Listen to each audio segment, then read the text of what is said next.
चलिए आज मैं सुनीता मैम आज आपको अनुक्रम और व्युत्क्रम समानुपात समझाने जा रही हूँ। तो चलिए इस वीडियो में हम पहले आपको अनुक्रमानुपाती या अनुलोम समानुपाती राशियाँ कौन सी होती हैं ये बताऊँगी। तो जब दो राशियाँ x और y इस प्रकार संबंधित हों, यदि x बढ़े तो y भी बढ़े, x घटे तो y भी घटे, यानी कि एक बढ़े तो दूसरी भी बढ़े और एक कम हो तो दूसरी भी कम हो। जस्ट लाइक जैसे हम एक पेंसिल खरीदने जाते हैं तो क्या होता है, जब हम एक पेंसिल तो वो कितने में मिलती है, 5 रुपये में मिलती है। जब हम 2 खरीदेंगे तो 10 रुपये में मिलेगी। इसका मतलब है कि मैंने पेंसिल की संख्या बढ़ाई तो कीमत भी बढ़ गई। अगर पेंसिल कम करेंगे तो कीमत भी घट जाएगी।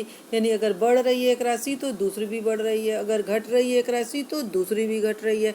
तो इस प्रकार के संबंध को हम क्या बोलते हैं, अनुलोम संबंध। यानी कि ये राशियां अनुलोम समानुपाती या अनुक्रमानुपाती कहलाती हैं और हम इस संबंध को एक दिशा में एरो लगाकर व्यक्त करते हैं। ये एरो ही हमें बताते हैं कि दोनों राशियों में एक जैसा संबंध है। ओके, चलिए हम लोग कुछ एग्जाम्पल भी कर लेते हैं यहाँ पर। एक व्यक्ति 12 किलोमीटर की यात्रा 3 घंटे में करता है, यानी 12 किलोमीटर की 3 घंटे में। तो 20 किलोमीटर की दूरी कितने घंटे में करेगा? जब किलोमीटर बढ़ गए तो घंटे भी बढ़ेंगे। दोनों में वृद्धि, यानी अनुपात कौन सा? समानुपात, अनुलोम अनुपात।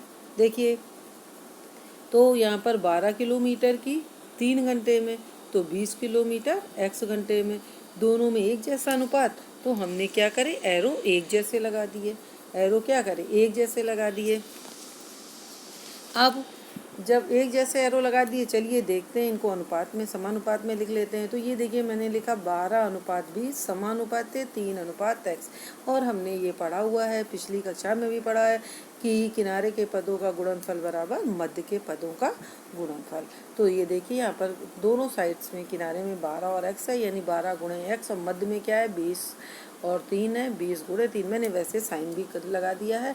तो यहाँ पर 12, यहाँ से हम बराबर के उधर पक्षांतर करेंगे, और जब हम पक्षांतर करेंगे तो यहाँ ये गुणे में, इधर जाके ये बटे में हो जाएगा। और जब मैं इसको काटे तो 3 एकम 3, 3 चौको 12 और 4 से 20 को काट देंगे, कितना आ जाएगा, 5 आ जाएगा। इस तरह से मेरे कितने घंटे आ गए, x बराबर 5 घंटे। और हमको पता लग गया कि 20 किलोमीटर की दूरी वह 5 घंटे में तय करेगा। नेक्स्ट देखिए, एक रेलगाड़ी 2 घंटे में 120 किलोमीटर दूरी तय करती है, उसकी चाल वही है, 5 घंटे में कितनी दूरी तय करेगी? जब घंटे बढ़ रहे हैं और चाल सेम है तो दूरी भी बढ़ेगी। और जब दोनों चीज़ें में वृद्धि हो रही है तो अनुपात कौन सा होगा, अनुलोम अनुपात। यानी एरो हमारे एक जैसे लगेंगे। एरो हमारे क्या है, देखिए एक जैसे लगेंगे। फिर इनको हमने समानुपात में लिख लेते हैं। तो देखिए 2 अनुपात 5 समानुपात 120 अनुपात x। और हमको फिर हमने वही फार्मूला अप्लाई किया, 2 गुणे x बराबर 5 गुणे 120। ओके, तो जब हमने यहाँ पर 2 को फिर हम पक्षांतर करेंगे। जब मैंने 2 को पक्षांतर किया तो ये क्या में आ गया, बटे में आ गया। तो 5 गुणे 120 बटे 2, 2 से 120 को काटा 60 और 60 पंचे 300। तो 5 घंटे में वो 300 किलोमीटर की दूरी तय करेगी। चलिए और एग्जाम्पल देख लेते हैं। 6 कलमों के दाम, 6 कलमों के दाम कितने हैं, 24 रुपये हैं। तो 7 कलमों के दाम क्या होंगे? तो देखिए 7, जब कलमें 6 थी 24 हैं, और जब कलम 7 होंगी तो दाम भी बढ़ेंगे। कलमें बढ़ी दाम भी बढ़े, तो हम लोग को कैसा संबंध मिला, अनुलोम संबंध मिला। तो अनुलोम संबंध मिला तो दोनों में वृद्धि हो रही है, तो हमारा एरो कैसा लगेगा, एक जैसा लगेगा। और हमने एक जैसा तीर लगा के दोनों के संबंधों को दर्शा दिया। अब हमने इसको किस में लिखा, समानुपात में लिखा। और समानुपात में लिखने वही फार्मूला, वही प्रोसेस अपनाया हमने।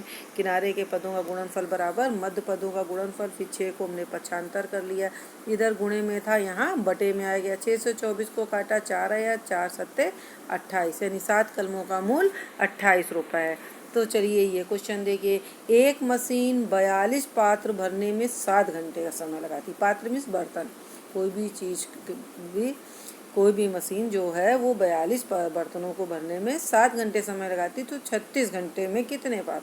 जब 7 घंटे में 42 भर दे रही, जब 36 घंटे वही मशीन चलेगी तो बहुत ज़्यादा पात्र भरेगी। तो यानी कि घंटे कितने बढ़ गए तो पात्रों की संख्या भी बढ़ जाएगी। और एक जैसा संबंध आ रहा है तो अनुलोम संबंध है इन दोनों में, तो हम क्या करेंगे, एक जैसे तीर लगा के इनको प्रदर्शित करेंगे और इन्हें समानुपात में लिखेंगे। तो क्या आएगा, 7:36 समानुपात है 42:x। और अब इनको हम फिर वही फार्मूला लगाएंगे, मध्य पदों का गुणनफल बराबर किनारे पदों का गुणनफल। 7 × x बराबर 36 × 42 और 7 को हम पक्षांतर करेंगे, यहाँ गुणे में है इधर आके बटे में आ जाएगा।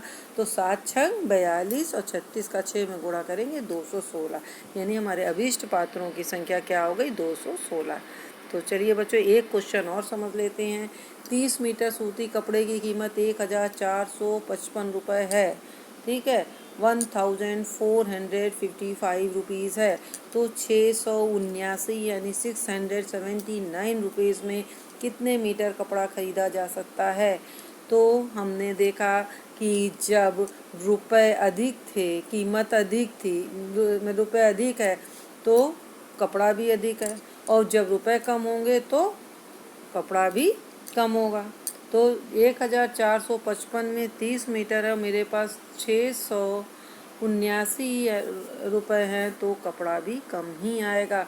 तो एक जैसा अनुपात है, दोनों तरफ कमी हो रही है, तो हम एक जैसे एरो से इनको दर्शाएंगे। ओके, तो देखिए फिर इनको मैंने समानुपात में लिख लिया, और जब मैंने इसको सॉल्व किया तो मेरा आंसर क्या आ गया, 14 मीटर। ओके, यानी कि जो हम 679 रुपये में हम कितना कपड़ा खरीद सकते हैं, 14 मीटर।